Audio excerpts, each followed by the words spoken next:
Welcome to the Deep Dive. Today we're taking you to the Black Sea coast, to a city whose name, Odessa, carries echoes of, well, both incredible drama and chilling horror from World War II. We're talking about 1941, think summer heat, a vital port city, and the immense weight of Operation Barbarossa crashing down. But Odessa, it's really two stories packed into one short, brutal period. It is. You've got this absolutely epic 73-day siege, a real feat of defense against the odds. And then almost immediately after the city falls, there's this horrific switch, a massacre that becomes a defining moment of the Holocaust in that region. That sharp contrast is exactly what we need to unpack today. So our mission, if you will, is to understand why Odessa was so important strategically, how the defenders managed that incredible defense and evacuation, and then grapple with that appalling shift, that very rapid descent from military conflict into organized mass murder under occupation. Okay, so let's set the stage. Summer 1941, Barbarossa is ripping through the Soviet Union. But down south, near the Black Sea, the push towards Odessa. It had a different flavor, didn't it? It really did. While Army Group South was the main German thrust, the Odessa operation was primarily a Romanian objective, heavily supported by the Germans, of course, but driven by Bucharest. Ah, right. This connects to Marshal Ion Antonescu, the Romanian leader.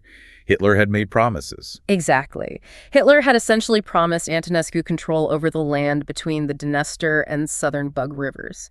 This region, which the Romanians later named Transnistria, well, it was a huge deal for them. So more than just a military objective in the bigger German plan for Romania, this was about national ambition, gaining territory. Absolutely. It was tied into Romanian nationalism, reclaiming land, creating this greater Romania, and Odessa was the key. You couldn't really control Transnistria without holding Odessa. It was the gateway. Makes sense. So who was actually doing the fighting on the Axis side? Primarily, it was the Romanian Fourth Army, initially led by General Ciuperca, then later by Iosif Iacobici. But they had significant German backup elements of the German 11th Army and crucial air support from the Luftwaffe. And they came in force, presumably expecting a quick win. Oh, definitely. The initial numbers are quite revealing. We're talking about approximately 340,000 Axis soldiers converging on the city. They thought it would fall fast. 340,000. Okay. Right. And what did the Soviets have to counter that initially? That's where the mismatch is just stark. The defenders were the Soviet separate coastal army Sofronov, then Petrov commanded them, and they had the vital support of the Black Sea Fleet under Admiral Oktyabrski. But in terms of boots on the ground? Initially, only about 34,500 soldiers. Think about that. Wow. Nearly 10-to-1 odds against them from the very start. Exactly. A massive numerical disadvantage. It tells you the Axis expected this to be over in days, maybe a week or two. So the clock starts ticking on August 5th, 1941.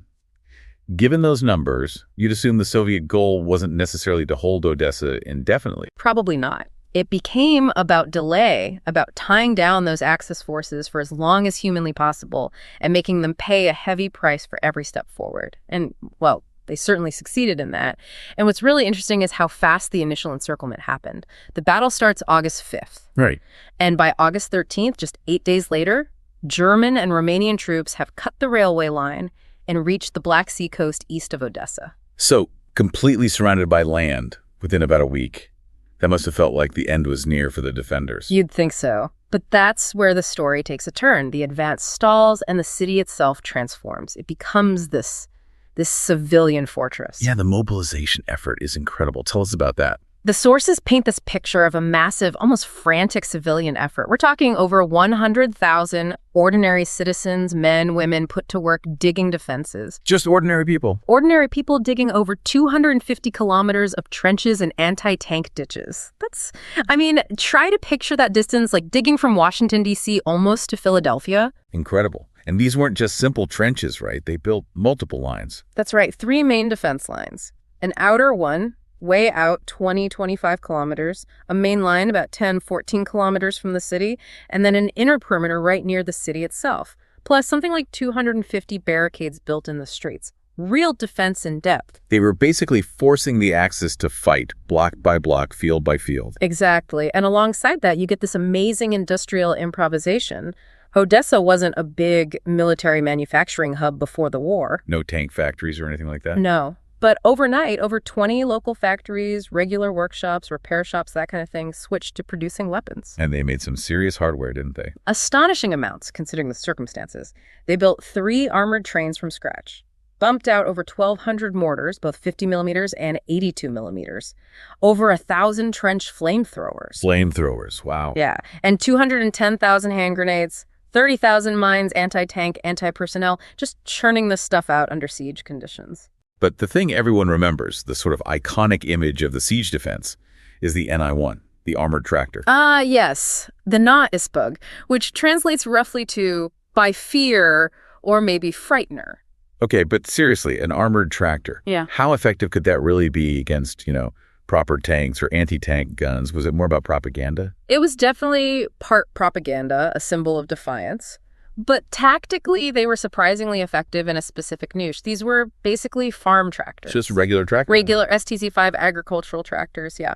They slapped on whatever steel plate they could find, maybe 10, 20 millimeter thick, boilerplate, naval scrap metal, and usually armed them with machine guns, sometimes a light cannon. So not exactly heavily armored. No, they couldn't stand up to a direct hit from a dedicated anti-tank gun, but that wasn't really the point. They used them mostly at night. Psychological warfare. Precisely. Imagine you're a Romanian infantryman in a trench at night. Suddenly, out of the darkness, come these clanking, loud, strangely shaped metal monsters with their guns firing. They looked terrifying and seemed impervious in the dark. Okay, I can see how that would be unnerving. Extremely. The Romanians apparently called them nevizividive, don't test me, or don't try me. They caused panic, made the enemy hesitant in close quarters fighting, especially at night. That hesitation was invaluable for the defenders holding the line. So this combination of civilian effort, improvised industry, and the regular army and navy, it required coordination, right? Absolutely critical. And that led to the creation on August 19th of the Odessa Defensive Region, the OOR. And this was significant because it unified command. Yes, it put the army, the navy, the air assets, everything under one commander. Counter-Admiral Gavril Zhukov. This was quite early in the war for the Soviets to implement such a truly combined arms command structure for a specific theater. And the key benefit was? Flexibility and firepower, especially from the sea. Zhukov could direct the Black Sea Fleet's ships, cruisers, destroyers to use their heavy naval guns to support specific points on the land front that were under pressure. So massive naval artillery acting as mobile ground support. Exactly. You had observers on land radioing coordinates back to the ships, bringing down fire from 180 millimeters, even 305 millimeter guns, right onto Axis troop concentrations or artillery positions. That kind of heavy, accurate fire was absolutely crucial in stopping attacks cold. And it clearly worked. The Axis advance just ground to a halt, didn't it? It did. Despite throwing huge numbers at the city's 17 divisions, 7 brigades, eventually the Axis forces only managed to advance maybe 10 to 14 kilometers over more than a month of incredibly fierce fighting. The cost must have been immense for them. Especially for the Romanian Fourth Army. Just in the first few weeks, they lost something like 27,000 men. It was a brutal meat grinder. But the Soviets weren't just passively defending, were they? There was that counterattack in September. Right. The Grigorievka operation on September 22nd. This wasn't just pushing back. This was a bold, complex operation showing the defenders still had teeth. What did it involve? It was a classic combined operation, really quite sophisticated for 41. They did a small airborne drop behind the lines first, mainly to disrupt things. Paratroopers. A small number, yeah. Then came the main punch, a sea landing. Nearly 2,000 Marines, 1,929 to be precise, landed right on the Axis flank. Amphibious assault under fire. Yep. And supported by the troops already holding the line, they hit the Romanians hard. They pushed the front back a good 5 to 8 kilometers in that sector. Which secured the port area more firmly? Critically, yes. But the biggest impact was the casualties inflicted. Sources say it effectively destroyed the fighting capability of the Romanian 13th and 15th Infantry Divisions. They were mauled. So a major tactical victory for the defenders, proving they could still launch offensive actions. Absolutely. It showed that even outnumbered, they could plan and execute complex operations that inflicted serious, crippling losses on the attackers. So the defense holds for 73 days. It's a tactical and strategic success in terms of delay and attrition. But then the Soviets decide to pull out. Why? Why end the defense when it seemed to be working? It really boils down to the bigger picture on the Eastern Front. The defense of Odessa itself was successful, but elsewhere things were going badly for the Soviets. The critical moment was the German breakthrough onto the Crimean Peninsula. So the strategic situation shifted drastically. Exactly. Around September 29th, the Germans broke through Perekop Isthmus into Crimea. Suddenly, the naval base at Sevastopol, which was vital for the Black Sea Fleet, was under direct threat. And the high command needed those troops from Odessa. Urgently. They needed those battle-hardened units, the coastal army soldiers, the Marines who'd fought so fiercely to shore up the defenses of Sevastopol. Odessa had done its job. It had tied down the enemy for over 2 crucial months. Now those troops were needed for the next desperate fight. So the order comes down, and they have to evacuate this entire force, plus civilians and equipment, all by sea under the enemy's nose. That sounds incredibly risky. It was hugely risky, but the execution was, frankly, brilliant. The evacuation ran from October 1st to October 16th. How many people did they manage to get out? The final count for that operation was 86,000 military personnel, plus about 15,000 essential civilians evacuated in that final phase. But we should remember, over the whole siege, the Black Sea Fleet had already evacuated over 300,000 civilians from Odessa. A massive undertaking in itself. And they didn't just save the people, they took equipment too.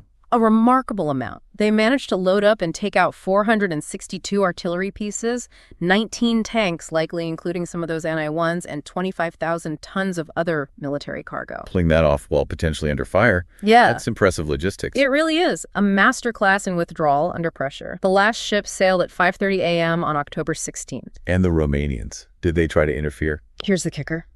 They hesitated. Having been bloodied so badly for weeks, and probably fearing traps or ambushes inside the city, the Romanian forces didn't actually enter Odessa until the evening of the 16th. Hours after the last Soviet ship was gone. Exactly. They were wary, maybe expecting house-to-house fighting or massive minefields. That hesitation allowed the final evacuation to proceed almost without loss, at least in terms of combat during the withdrawal itself. Okay, let's talk about the cost of those 73 days.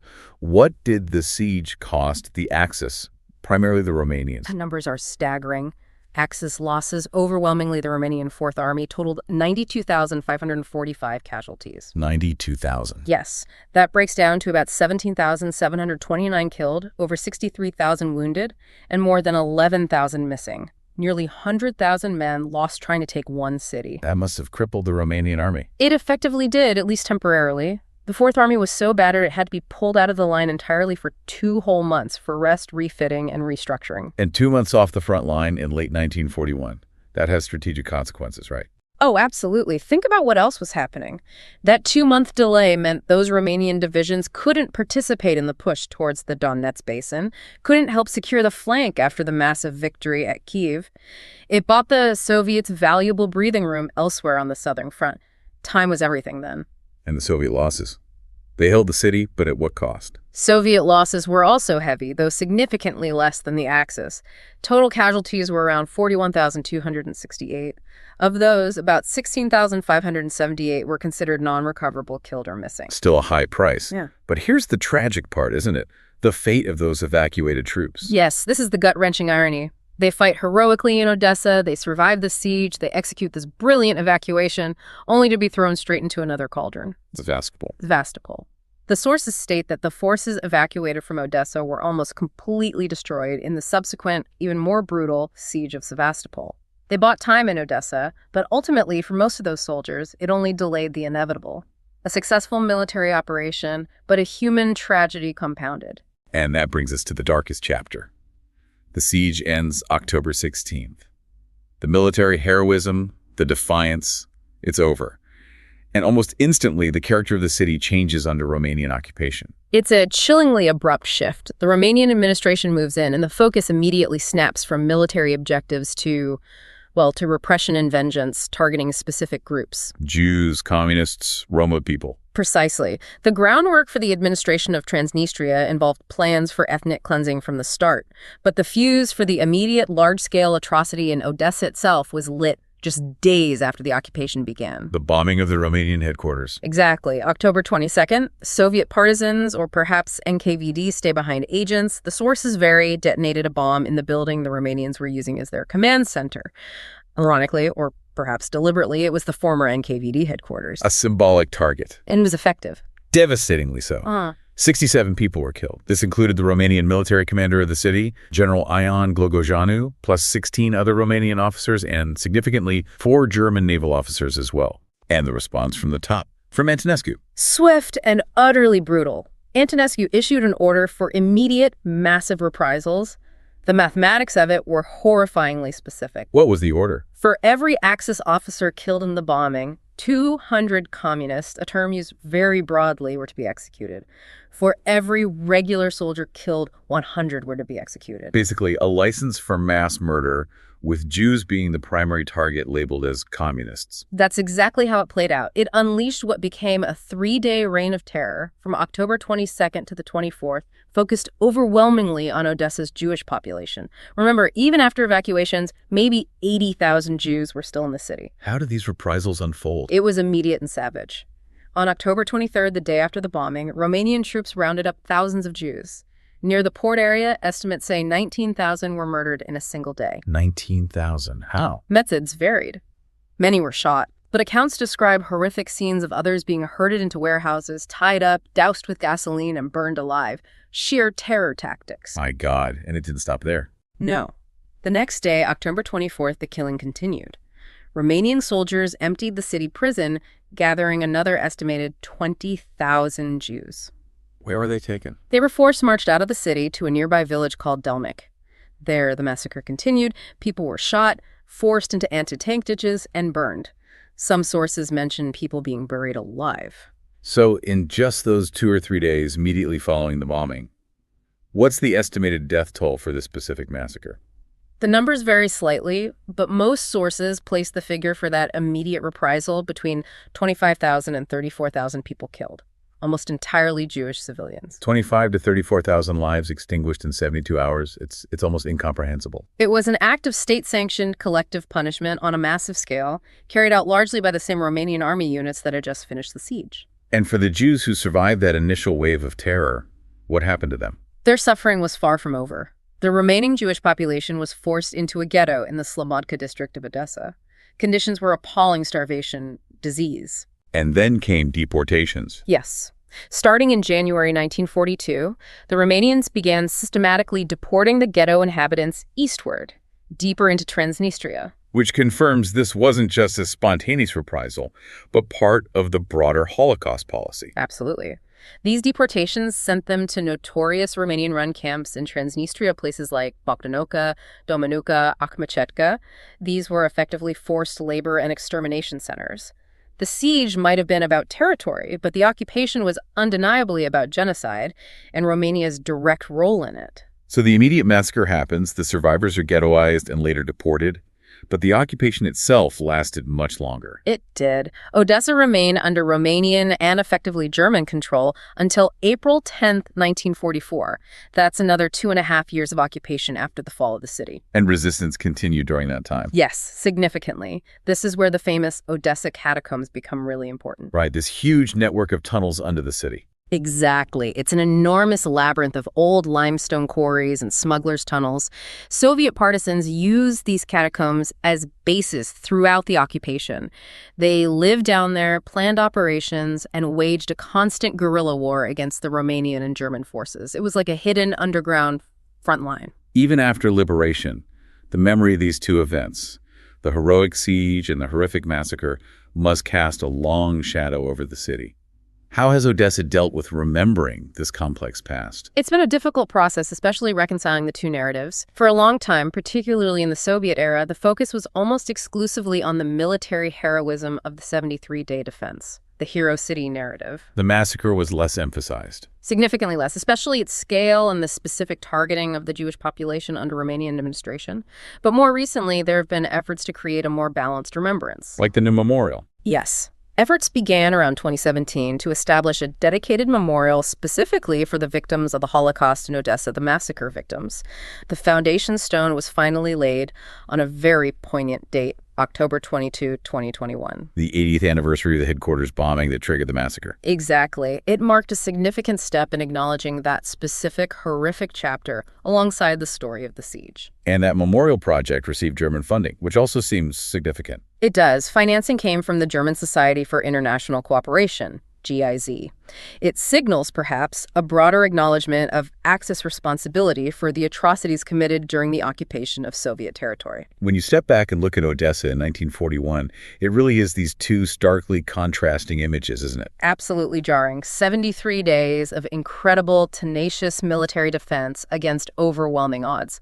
A genuine strategic success in terms of delay. Followed immediately by this descent into mass murder. Tens of thousands of civilians killed in days. Heroism and horror side by side. The military achievement was immense, a testament to resilience. The occupation's beginning was a catastrophic failure of humanity. Hashtag tag outro.